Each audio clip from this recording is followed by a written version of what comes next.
दर्शकवृन्द नमस्कार, म नवराज चालिसे। हाम्रो नियमित आर्थिक कार्यक्रम बीज टकमा स्वागत छ।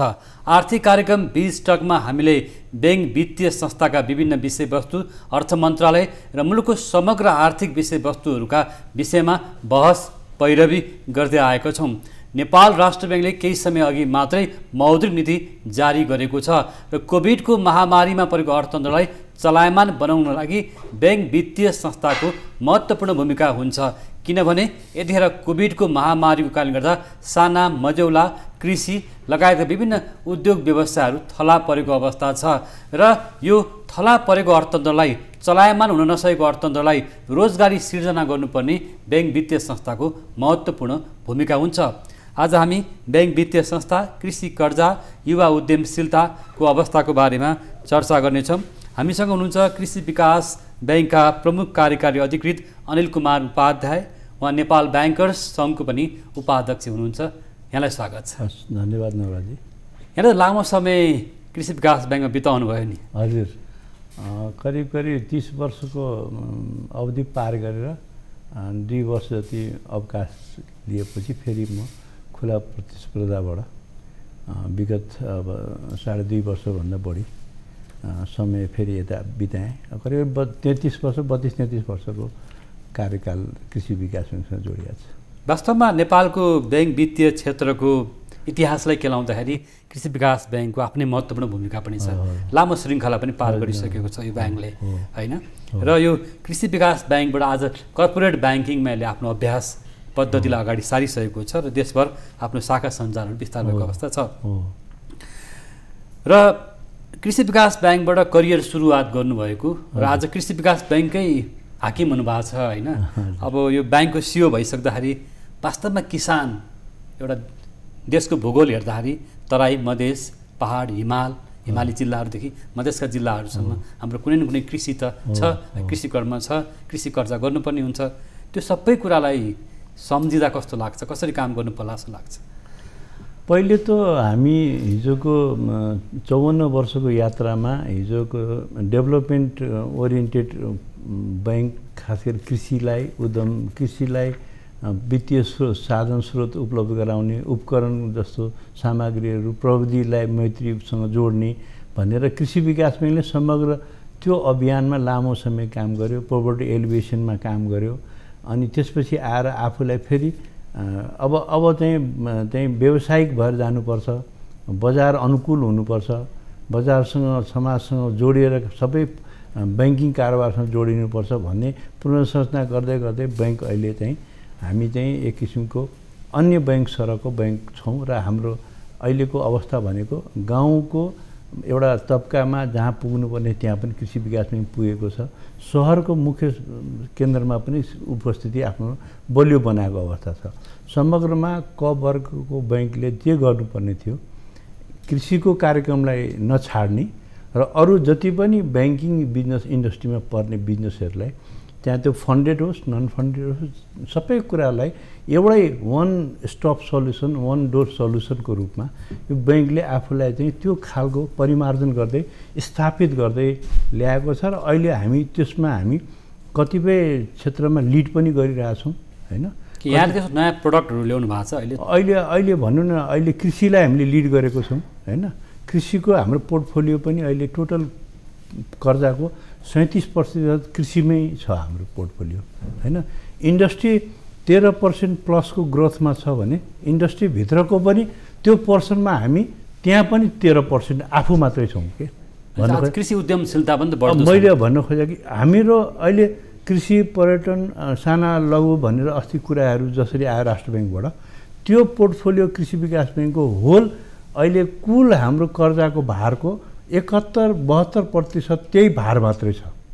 कृषि, पर्यटन र साना लघु कर्जाको भार छ, होइन? समग्रमा सानो कर्जा 15 देखि 20 लाखको कर्जाको भार 91-90% भन्दा बढी भएपछि आम जनतामा हामीले त्यो पुर्याउन सक्यौँ। तर यसको अर्थ के हो, पुरै देशै हामीले मात्रै गर्ने होइन। हामीले हिस्सा एउटा नीतिले दिएको, स्रोतले दिएको, बजेट तथा कार्यक्रमले दिएकोमा हामीले अत्याधिक रूपमा गाउँमा पनि पुग्ने तर सहरको पनि उद्यमशीलहरू उद्योगपतिहरू यहाँका पनि ठुला व्यापारीहरू जो व्यवसाय गर्छन् उहाँहरूलाई पनि ल्याएर हामीले स्रोत व्यवस्थापन आम्दानीका व्यवस्थापन र हाम्रो समग्र भनौँ न ट्रेड फाइनेन्सका कुराहरूदेखि लिएर एलसीटीटीका कुराहरू डलर कारोबारका कुराहरू ग्यारेन्टीका कुराहरू यता कर्जालाई पनि नछोड्ने कृषि कर्जालाई पनि नछोड्ने अरूलाई पनि हामीले सँगसँगै लगाएको छौँ दुईवटा विङ्सको रूपमा हामीले अगाडि बढाएको छौँ ट्रेडिङ बिजनेसमा पनि हामी अहिले यसो हेर्ने भने हामी अहिले 1 नम्बरकै अवस्थामा छौँ कृषिमा हामी 1 नम्बरमै छौँ ट्रेडिङमा इन्डस्ट्रीमा सबैतिर लगानी यता यसरी हेर्दाखेरिमा हामी सर्टेन पार्टमा हामी चाहिँ एक किसिमको आफूलाई स्थापित गर्दै लगिरहेका छौँ यसको मतलब सबै हामीले गर्ने होइन हामीले आफ्नो हिस्साको उपस्थिति हैन सेवाको डिजिटलाइजेसन पनि हामीले व्यापक गर्दै गएका छौँ अहिलेको डिजिटल पेमेन्ट नेटवर्कलाई गाउँसम्म पुर्याउने काम गरेका छौँ अनलाइन एकाउन्टहरू देश विदेशमा बसेका नेपालीहरूलाई हामीले जोडेर अनलाइन एकाउन्टहरू खोलेका छौँ एउटै टाइममा चाहिँ डिम्याट कार्ड बिजनेसहरू सी आस्पाका कुराहरू केवाइसीको कुराहरू 5-in-1 प्याकेज छ हाम्रो अनलाइन छ अनलाइन केवाइसी छ यो सबै कुराहरू रुरल इकोनोमीलाई पनि डिजिटलाइजेसन गर्नलाई किसान कार्ड ल्याएको छ यो सबै कुराको हामी परिवर्तनमा छौँ परिवर्तन आजको आजै नदेखिन सक्छ तर के भने कृषिको हिजोको लगानी अस्तिको लगानी अब चाहिँ यसले चाहिँ रोजगारीमा देखाउँछ उत्पादनमा देखाउँछ बजारमा देखाउँछ त्यो सबै कुराको हामीले आफैभित्र पनि अझ कति गर्न बाँकी छ त्यो भित्र पनि गर्नुपर्ने ग्यापहरू छ हैन त्यहाँ अझ पहुँच पुर्याउनु पर्ने छ त्यसमा हामी क्रियाशील छौँ यो हाम्रो कार्यक्रममा जसरी सर आज स्टुडियोमा हुनुहुन्छ नि हजुर आम कृषक दाजुभाइ दिदीबहिनीहरूलाई आम किसान दाजुभाइहरूलाई हाम्रो पनि केही जिज्ञासाहरू प्रश्नहरू राख्दै हुन्छ भन्ने लाग्न सक्छ हैन र कृषि विकास ब्याङ्कले कर्पोरेट ब्याङ्किङ बिजनेस ब्याङ्किङ र अन्य निजी क्षेत्रका ब्याङ्क जस्तै यसले आफ्नो सेवाहरू प्रवाह गरि नै रहेको छ यहाँले भन्नुभयो तर किसानको अझ पनि गुनासो छ कि सरल कर्जा हाम्रा किसान दाजुभाइहरूले पाउन सकेनन् भन्ने छ यहाँले भन्नुभएको जस्तो गरिबीको रेखामुनि निरपेक्ष गरिब पनि आज किसान नै छन् श्रमिक मजदुरहरू साना वर्ग जो अहिले कोभिडको महामारीमा छन् त्यस्तो वर्गलाई सरले त अन्तर्राष्ट्रिय कृषि विकास ब्याङ्कको विभिन्न मुलुकहरूमा कृषि विकास ब्याङ्क गरेको पद्धति पनि हेर्नुभएको छ माइक्रो फाइनेन्सलाई पनि नजिकबाट निहाल्नु भएको छ यो गरिबी निवारणमा र आय आर्जनमा र ग्रामीण तहको अघि यहाँले भन्नुभएको छ एउटा दूरदराजको ग्रामीण जनताको जीवनस्तर माथि उठाउन लागि कृषि विकास ब्याङ्कसँग के कस्तो कार्यक्रमहरू योजनाहरू छन् पहिले त हामी के बुझ्यौँ भने हामी विपन्न कर्जाको अहिले जसरी राष्ट्र ब्याङ्कले हामीलाई चाहिँ विपन्न कर्जामा यति पुर्याउनुपर्छ एउटा लक्ष्य समूहमा जानुपर्छ समग्रतामा त्यो लक्ष्य हामीले इन्डस्ट्रीकै हेर्ने हो भने 7.43% को हाराहारीमा असाढको तथ्याङ्क ल्याउँछ त्यसमा त्यो 7%मा पनि हामी चाहिँ 19-20% को भार चाहिँ हामीले लिएका छौँ क्या अरूले 80% पुर्याएछन् भने एउटा कृषि विकास ब्याङ्कले पनि 19% भन्दा माथिको भार चाहिँ कृषि विकास भनेको हामी त्यो सेक्टरमा पनि हामी लिड गरेका छौँ मैले भने अब हाम्रो अहिले के भने हाम्रो पोर्टफोलियो हुन्छ रेगुलेटरीले हामीलाई गाइडलाइन दिया हुन्छ रिसोर्सेस हुन्छ ब्रान्च हुन्छ लिमिटेड स्टाफ हुन्छ हामीले दिने भन्ने कुराको आफ्नो बजेट तथा कार्यक्रमभित्र यतिजनामा पुर्याउने भन्ने कार्यक्रमले हामीलाई कृषि कर्जाहरू पुर्याउने कृषि कर्जा विपन्न कर्जामा साना कर्जाहरू ठुला कर्जाहरू हामी सबै त्यो चाहिँ एउटा चाहिँ लक्ष्य लिएर काम विपन्न कर्जा ब्याङ्क भनेर बिना लगाम बिना लक्ष्यको काम हुँदैन जस्तो मैले एउटा कुरा सरलाई खोज्छु सर लामो समय कृषि विकास ब्याङ्कको विभिन्न तहमा बसेर काम गर्नु हजुर हैन विभिन्न अनुभवहरू सङ्घाल्नुभयो र विदेशका कृषि विकास ब्याङ्कको अथवा भनौँ त्यहाँको कृषि ब्याङ्कहरूले गरेको काम पनि हेर्नु भएको छ भनेदेखि हाम्रो कृषि विकास ब्याङ्कले चाहिँ साँच्चैकै जनतालाई निरपेक्ष गरिबीको रेखामुनि रहेका आम किसानहरूको एउटा जीवनस्तर माथि उठाउनलाई सरल कर्जा प्रवाह गर्ने र यहाँले भन्नुभएको किसान कार्डहरू किसान मैत्री ब्याङ्कहरू अझ हुन सक्छौँ कि हो हिजो हामीले त्यो साना किसानलाई समूहमा राखेर साना किसानलाई हामीले सहकारीमा रूपान्तर गरेर सहकारी उहाँहरूलाई जिम्मा लगाएर सहकारी ब्याङ्कमा साना किसान लघु वित्त संस्था नै सृजना गरेर हामीले अहिले 1000 भन्दा बढी चाहिँ सहकारी त्यसमा आबद्ध हुनुहुन्छ भनेपछि हिजो 400 देखि प्लसको चाहिँ सहकारी साना किसान समूहलाई हामीले रूपान्तरण गरेर उहाँलाई जिम्मा लगाएर त्यसको एपेक्स ब्याङ्क साना किसान लघु वित्त संस्थाको अम्ब्रेलामा ल्याएर हामीले ट्रान्सफर गरेका छौँ हैन त्यस साना किसानबाट केही ठुला किसानहरू भएको छ ट्रान्सफर भएको छ हैन। हामीले गरेको भनेको हिजो हो। अब हामीले अहिले उदाहरण दिने कृषिमा हिजो स्थापित भएका हामी कर्जाग्राहीलाई हामीले सोध्यौँ भने हिजो 20,000बाट सुरु गरेँ, आज 1 करोड 2 करोडको कारोबार हामी बैङ्कसँग छ, यो स्केलमा छौँ, यति बिगामा छ माछा पोखरी, यति बिगामा केरा खेती छ। यो भनेको कुरा हामीले रोल मोडलका कामहरू प्रशस्त गरेको छौँ। हो, निश्चित पनि हामी धेरै मागलाई सम्बोधन गर्न तर साना किसानहरूले कर्जा पाउनै सकेनन् भन्ने गुनासो दुईटा हुन्छ। मैले भन्न खोजेको ठुलाले चाहिँ पाएको चाहिँ कर्जा हुन्छ। साना किसान सहकारी पनि छ, सहकारीको डोर पनि छ, माइक्रो फाइनेन्स पनि छ, डेभलपमेन्ट ब्याङ्क पनि छ, क वर्ग ब्याङ्क छ। क वर्ग ब्याङ्कलाई पनि 80% जाने भन्ने कुरा त हामीले एउटा लक्ष्य लिया हुन्छ के। हाम्रो यहाँ न्युज रूपमा चाहिँ गुनासोहरू आउँछ कि यो स्वाभाविक हो। मैले पपुलेसनको ग्रोथ अनुसारको डिमान्ड चाहिँ जहिले पनि क्रिएट हुन्छ कि। जस्तो मैले एउटा कुरा उठाउँछु, जस्तो अहिले विदेशबाट पनि ठुलो सङ्ख्यामा रेमिटेन्स बोकेर युवाहरू फर्केका छन् होइन। सिप पनि छन्, जस्तो इजरायलबाट फर्केका होलान्, अरू मुलुकबाट फर्केका छन्, कृषि क्षेत्रलाई पनि बुझेका छन्। बाख्रा पालन होला, कुखुरा पालन होला, बङ्गुर पालन होइन, अथवा कृषि फार्मिङहरू, तरकारी खेती अथवा विभिन्न गाई पालन, भैँसी पालन लगायतका दुग्ध सहकारी, यी माछा पालन होला। यी साना साना व्यवसाय गर्न कोही युवा, कोही किसान तपाईँहरूको ब्याङ्कसम्म त्यस्ता व्यक्ति आए भने उनले कर्जा पाउँछन् कि पाउँदैनन्? त्यो मैले भने एउटा कुरा के भने ब्याङ्कसँग ऋण लिने कुरामा उसले जानकार हुनु पऱ्यो कि केमा ऋण लिने, ऋण लिएर सदुपयोग कसरी गर्ने, बजारको सुनिश्चितता कसरी हुन्छ, त्यो प्राविधिक पक्ष के हुन्छ, उसले कसरी म्यानेजमेन्ट गर्छ, त्यो सबैको ज्ञानसँग जोडिन्छ। कर्जा भनेको जनताको पैसा राज्यले दिएको अनुदानसँग जोडिएका कुराहरूसँग जोडिन्छ। राज्यको तपाईँ हाम्रो करले आएको अनुदान पैसा हो नि त, अनुदान दिने भने त। अनि जनताको आफ्ना आम जनताको पैसालाई हामी निक्षेपको रूपमा स्वीकारेर त्यसमा उहाँहरूलाई केही चाहिँ हामी प्रतिफल दिने गरी अनि हामीले बिचमा बसेर केही मार्जिन लिएर कर्जा प्रवाह, त्यो कर्जा प्रवाह गर्ने सुनिश्चितता हामीले थाहा पाउनुपर्छ कि यो व्यक्तिले सदुपयोग गर्छ, यसले उत्पादन गर्छ, यसले काम सफल गर्छ र बजारमा बेच्न सक्छ, यसले प्राविधिक कुरा छ। त्यो कुराको हामी यदि मलाई लाग्छ त्यस्तो कुराको कमी भयो भए सायद यसपालि गएको आर्थिक वर्षमा हामीले 13-14% चाहिँ कृषिमा मात्रै ग्रोथ भएको छ। यो लगानी चाहिँ भएको देखिन्छ होइन। कृषि विकास ब्याङ्कको त टोटल पोर्टफोलियो 37% छ भनेपछि झन्डै 56 अरब यही सेक्टर मात्रै लगानी छ। 56 अरब वार्षिक होइन, अहिले लगानीमा रहिरहेको पैसाहरू छ। अहिले उहाँहरू आउटस्ट्यान्डिङ भन्छौँ हामी यस्ता भने कृषि क्षेत्रमा 56 हाम्रो 1,50,000 भन्दा बढी कर्जाग्राही 1,60,000 करिबमा हाम्रो अधिकांश भनौँ न अहिले 37% को भार चाहिँ हामीले चाहिँ कृषिमा मात्रै हाम्रो चाहिँ लगानी छ भन्नु। अब कृषिमा हाम्रो 2-4 लाख रुपियाँदेखि लिएर अरबसम्मको प्रोजेक्टहरू छ हामीसँग। मैले भन्न खोजेँ कि हामीले दिने भनेको एउटा त हामीले पनि स्रोतमा आधारित हुनुपर्छ। त्यसैले स्रोतलाई हिजो अब अरू ब्याङ्कले गर्न नसकेको स्रोतलाई हामीले डिबेन्चर बन्डको मार्फतबाट लिएर अब स्रोतलाई लिङ्क गऱ्यौँ। स्रोतको कमी थियो, हामी सीमित स्रोतमा काम गरिरहेको थियौँ हिजोको दिनमा। अब अलिकति स्रोत व्यवस्थापन गऱ्यौँ, अलिक बढायौँ। यसपालि किन बढ्यो भने हामीले स्रोत व्यवस्थापन एग्रिकल्चर बन्ड अरू ब्याङ्कले गर्न नसकेको कृषिमा त्यो चाहिँ उहाँहरूले बन्ड कृषिमा कुन कुन क्षेत्रमा लगानी गर्नुभएको छ? एकदमै जम्मै कुरा तरकारी, पशुपालन, माछा, फलफुल, किवी, ड्र्यागन फ्रुट, केरा खेती सबै सेक्टरमा हामी। साना मजौलामा कस्तो छ? सब मैले भन्दैछु 71% साना मजौला मात्रै छ हाम्रो अहिलेको कर्जाको पोर्टफोलियो हेर्नुहुन्छ भने हाम्रा 71% भन्दा बढी कर्जाको प्रभाव चाहिँ कृषि पर्यटनसँग जोडिएको वा साना मजौला नै 71% छ। अझ भन्ने हो भने 15 लाखको कर्जा त हाम्रो 20 लाख मुनिको कर्जा 15 देखि 20 लाख मुनि 91% हामीले कर्जा छ भनेको चाहिँ हामीले दिएकै मसिनो र साना मजौलालाई हो कि हाम्रो। त्यस कारणले अपरेटिङ कस्ट हाम्रो हाई पनि हुन्छ अलिकति। कारण के हो भने प्रत्येक एउटा व्यक्तिलाई भन्दा पनि 10वटा 20जना व्यक्तिलाई भयो नि त।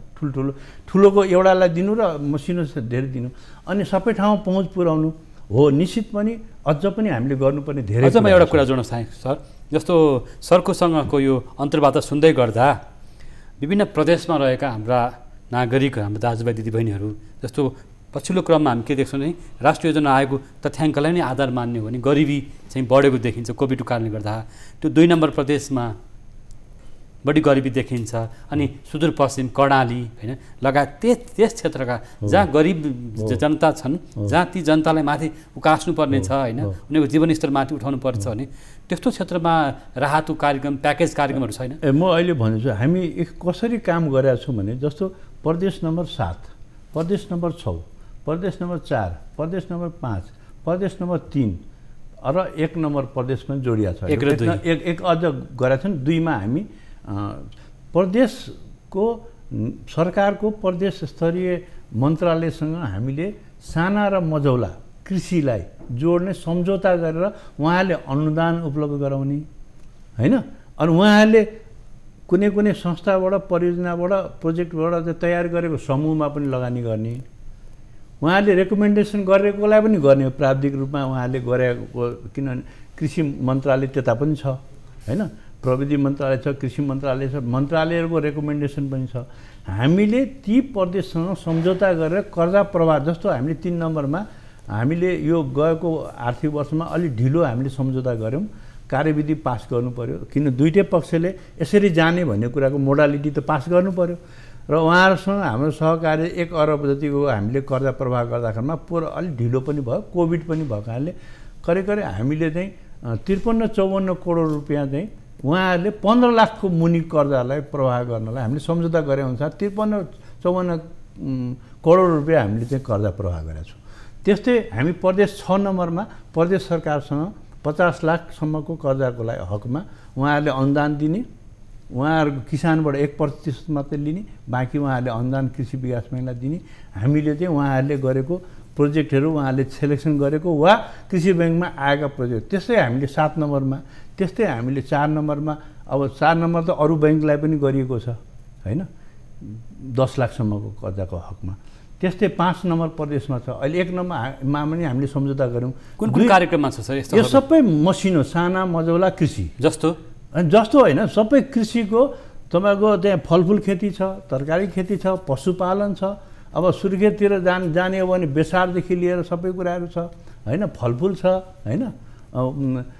त्यहाँ समस्या छैन। समस्या के छ भने हाम्रो यो प्रशिक्षण कुराहरू उहाँहरूले कसरी कर्जाको व्यवस्थापन गर्ने, प्रस्ताव कसरी बनाउने, त्यो सबै कुरामा हाम्रो हामीले सक्ने जतिको सहयोग हामीले गरेका छौँ।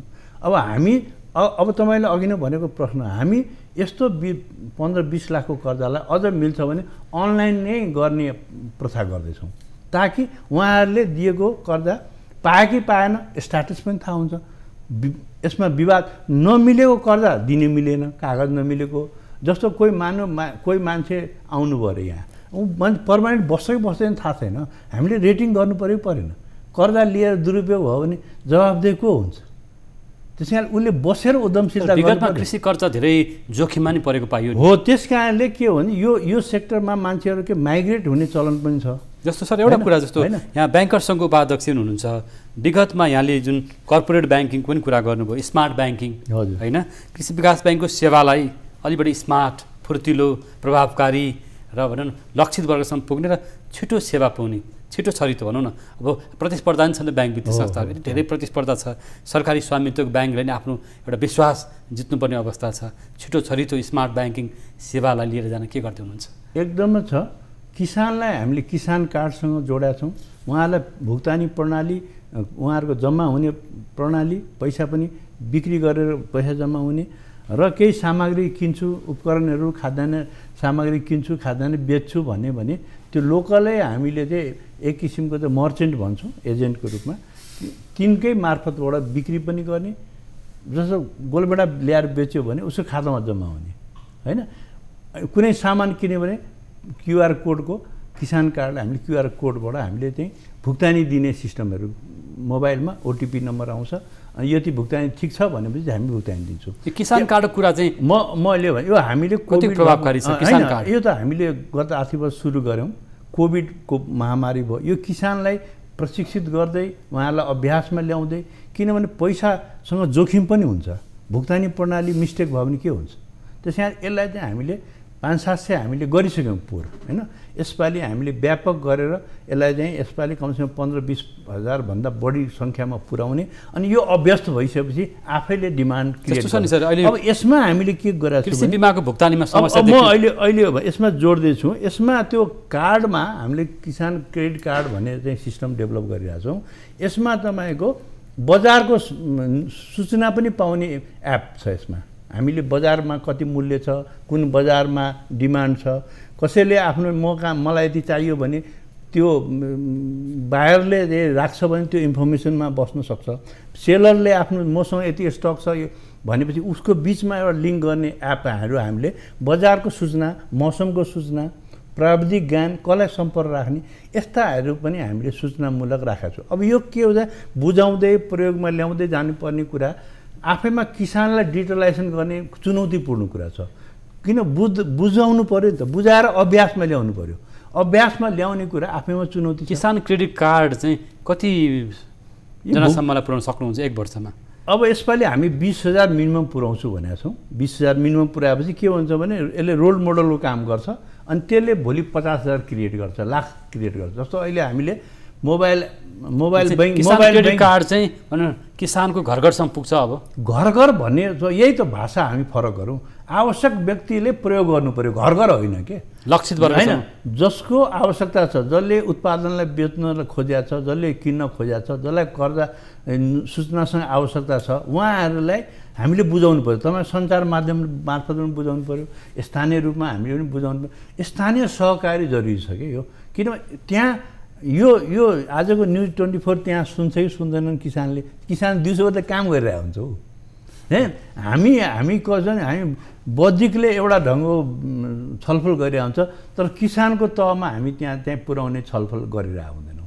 त्यो तहमा हामीले सूचना किसान कार्ड यहाँले भन्नुहोस् त, किसान क्रेडिट कार्ड लाइक जस्तो यहाँले कर्जा लिन आएपछि हामीले उहाँलाई यो कार्डको सुविधा छ, तपाईँ लिनुहुन्छ भने मलाई आवश्यकता छ, उहाँले फिल गर्छ भने हामी त्यसमा जोडिन्छौँ होइन। अनि कसैले कारोबार गरिरहेछ, उत्पादन गरिरहेछ, कसैले चाहिँ तपाईँको त नर्सरी गरिरहेछ वा कसैले चाहिँ तपाईँको कुखुराको सानो फर्म छ, अन्डा बेच्न चाहन्छ भने म कार्ड बेच्छु भने मान्छेले किन्नेले कार्डकै मार्फतबाट लिने, भुक्तानी लिने र गर्न पनि सक्छ। यो जोड दिने कामहरूमा हामीले हाम्रो मुख्य पेसाभन्दा पनि हामीले जोडेर किसानलाई यसलाई डिजिटल पद्धतिमा भुक्तानी प्रणाली चाहिँ अहिलेको जुन राष्ट्र ब्याङ्कले पनि भुक्तानी प्रणालीलाई डिजिटल पद्धतिमा ल्याउनुपर्छ। हामीले अहिले पसलमा हामीले गरिरहेका छौँ, किसानले पनि त्यो तहमा गरोस् भनेर गरिरहेका छौँ। जस्तो अहिले कृषि विकासमा तपाईँले स्मार्ट ब्याङ्किङको कुरा गर्नुभयो। हाम्रो अहिले चाहिँ 4,40,000 चाहिँ हाम्रो चाहिँ मोबाइल युजर्स छ, 1,40,000 जति भिसा कार्ड युजर्सहरू छ होइन। अब 15 लाख जति त निक्षेपकर्ताहरू छ, 1,50,000 60,000 जतिको 150 प्लसमा चाहिँ हामी ग्यारेन्टी होल्डर सब जोड्ने भने कर्जाग्राही र के भन्छ जमानतग्राही गर्दा 1,60,000 छ। अनि सेयर धनी 3 लाख प्लसमा छ। यो सबै कुराहरू त हामी पहुँच पुर्याउन थाल्यो, हामी भित्र नै स्ट्रेन्थ छ भन्न खोजेको के। अनि यो सँगसँगै के हुन्छ, बजारसँग आवश्यकतासँग हामीले जोड्दै लग्यो भने के हुन्छ, भुक्तानी प्रणाली पनि डिजिटल पद्धतिमा जाने भयो होइन। जस्तो यहाँले भन्नुभएको चाहिँ सबै किसानहरूलाई, लक्षित वर्गका किसानहरूलाई किसान क्रेडिट कार्ड उपलब्ध गराउन ब्याङ्कले प्रयास गरिरहेको छ, डिजिटल कारोबार सेवालाई प्रोत्साहन दिएको छ होइन। त्यो भन्दै गर्दा अलिकति प्रसङ्ग भनेपछि म अर्को एउटा प्रश्न जोड्न चाहेँ सर।